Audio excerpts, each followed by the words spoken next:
Investment ही या निवडणुकीमध्ये फार कमी दिसतीये। प्रचार त्यामुळे सुरुवातीच्या टप्प्यामध्ये तरी निदान मरगळलेल्या स्वरूपात होता असं अनेक जणांनी म्हटलेलं आहे। त्यामुळे ते या निवडणुकीचं एक वैशिष्ट्य म्हणून आपल्याला पाहता येईल असं मला वाटतं।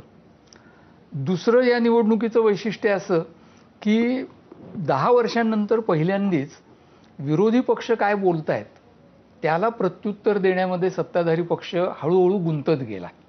म्हणजे सुरुवात अशी झाली की या निवडणुकीत विशेष काय आहे, भाजप जनरली मागच्या एवढ्याच बहुमताने निवडून येईल असं म्हणून सगळ्यांनी या निवडणुकीकडे थोडंसं दुर्लक्ष केलं म्हणा किंवा ती लाईटली घेतली। पण पाहता पाहता आपल्याला असं दिसतं की पंतप्रधान मोदींच्या पासून सगळ्यांनाच विरोधी पक्ष काय म्हणतात याला प्रत्युत्तर देण्याची वेळ आली आणि त्यामुळे प्रथमच भाजप एका अर्थाने बचावात्मक भूमिकेमध्ये जणू काही गेला आहे आणि इतर विरोधी पक्ष आक्रमक भूमिकेत गेलेत असं एक चित्र या निवडणुकीमध्ये निर्माण झालं।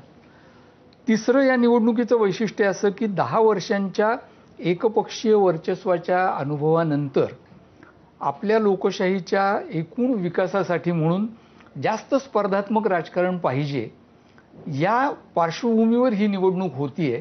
कारण तसं जर झालं नाही आणि एका पक्षाची अप्रतिहत सत्ता पुढे चालू राहिली तर ते एकूण लोकशाहीला आणि विरोधी पक्षांच्या स्वतःच्या भवितव्याला मारक राहील याची जाणीव विरोधी पक्षांना या निवडणुकीच्या सुरुवातीच्या टप्प्यापासून झाली, गेल्या वर्षीपासून झाली। खरं तर हे तिसरं वैशिष्ट्य आहे।